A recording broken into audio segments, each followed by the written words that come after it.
So hello ಸ್ನೇಹಿತರೆ, ಗೃಹಲಕ್ಷ್ಮಿ 6ನೇ ಕಂತಿನ ಬಗ್ಗೆ ಇನ್ನೂ ಯಾರ್ಯಾರಿಗೆ ಹಣವನ್ನು ಜಮಾ ಆಗಿಲ್ಲಲ್ಲ ಅವರಿಗೂ ಕೂಡ 13ನೇ ತಾರೀಕಿನಿಂದ ಹಣವನ್ನು ಜಮಾ ಆಗಲಿದೆ ಮತ್ತು 7ನೇ ಕಂತಿನ ಹಣವನ್ನು ಕೂಡ ಅತಿ ಶೀಘ್ರದಲ್ಲೇ ಬರುವ ಪ್ಲ್ಯಾನ್ ಕೂಡ ಇದೆ ಅಂತಲೇ ಹೇಳ್ಬೋದು. ಸೊ ಗೆಳೆಯರೆ, ನಮ್ಮ ವಿಡಿಯೋನು ಮೊದಲ ಸಾರಿ ನೋಡ್ತಾ ಇದ್ದರೆ ನಮ್ಮ ಚಾನಲ್ನ ಸಬ್ಸ್ಕ್ರೈಬ್ ಮಾಡಿ ಮತ್ತು ಲೈಕ್ ಮಾಡಿ. 6ನೇ ಕಂತಿನ ಹಣ ಇನ್ನೂ ಯಾರ್ಯಾರಿಗೆ ಜಮಾ ಆಗಿಲ್ಲಲ್ಲ ಅವರಿಗೂ ಕೂಡ ಫೆಬ್ರವರಿ ಮುಗಿಯೋಷ್ಟರಲ್ಲಿ 6ನೇ ಕಂತು ಹಣ ಬರುತ್ತದೆ ಅಂತಲೇ ಹೇಳ್ಬೋದು. ಮತ್ತು 7ನೇ ಕಂತಿನ ಹಣ ಇನ್ನೂ ಯಾವ ಜಿಲ್ಲೆಗಳಿಗೆ ಬಿಡುಗಡೆನೇ ಮಾಡಿಲ್ಲ. 7ನೇ ಕಂತಿನ ಹಣ ಅದನ್ನು ಕೂಡ ಮಾರ್ಚ್ 10ನೇ ತಾರೀಕಿನಿಂದ ಬರುತ್ತದೆ ಅಂತ ಹೇಳ್ಬೋದು. ಮಾರ್ಚ್ 10ನೇ ತಾರೀಕಿನಿಂದ 7ನೇ ಕಂತಿನ ಹಣ ಬಿಡುಗಡೆ ಆಗುತ್ತದೆ ಮತ್ತು 6ನೇ ಕಂತಿನ ಹಣ ಫೆಬ್ರವರಿ 10ರಿಂದ ಬಿಡುಗಡೆಯಾಗಿದೆ.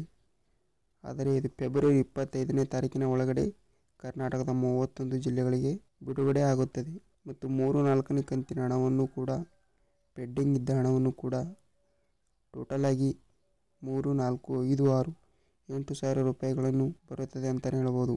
ಒಮ್ಮೆ 1ನೇ ಕಂತಿನಿಂದ 6ನೇ ಕಂತಿನ ಹಣವನ್ನು ಕೂಡ ಬಂದಿಲ್ಲ ಅಂತಲೇ ಹೇಳ್ತಾ ಇದ್ರಿ, ಅವರಿಗೂ ಕೂಡ ನೀವು ಒಂದು ಸಲ ನಿಮ್ಮ ಬ್ಯಾಂಕ್ ಅಕೌಂಟನ್ನು ಒಂದು ಸಲ ಬ್ಯಾಂಕಿಗೆ ಹೋಗಿ ಚೆಕ್ ಮಾಡಿಸಿಕೊಳ್ಳಿ. ಜಮಾವನ್ನು ಆದರೂ ಆಗಿರಬಹುದು. ಒಂದು ಸಲ ನಿಮ್ಮ ಬ್ಯಾಂಕ್ ಅಕೌಂಟನ್ನು KYC ಮಾಡಿಸಿಕೊಳ್ಳಿ. ಗೃಹಲಕ್ಷ್ಮಿ ಹಣವನ್ನು ನಿಮ್ಮ ಬ್ಯಾಂಕ್ KYC ಮಾಡಿಸಿದರೆ ಮಾತ್ರ ಜಮಾವನ್ನು ಆಗುತ್ತದೆ. 6ನೇ ಕಂತಿನ ಹಣವನ್ನು ಕೂಡ ಫೆಬ್ರವರಿ 25ರ ಒಳಗೆ ಖಂಡಿತವಾಗಿ 31 ಜಿಲ್ಲೆಗಳಿಗೆ ಬಿಡುಗಡೆ ಆಗುತ್ತದೆ. ಮತ್ತು 7ನೇ ಕಂತಿನ ಹಣವನ್ನು ಕೂಡ ಮಾರ್ಚ್ 10ನೇ ತಾರೀಕಿನಿಂದ ಬಿಡುಗಡೆ ಆಗುವ ಪ್ಲ್ಯಾನ್ ಕೂಡ ಇದೆ. ಸೊ ಗೆಳೆಯರೆ, ಇದಿಷ್ಟು ಈ ದಿನದ ವಿಡಿಯೋ.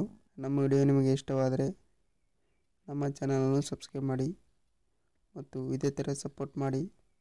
ಮತ್ತೆ ಮುಂದಿನ ವಿಡಿಯೋದಲ್ಲಿ ಭೇಟಿಯಾಗೋಣ ಗೆಳೆಯರೆ. ನಮಸ್ಕಾರ.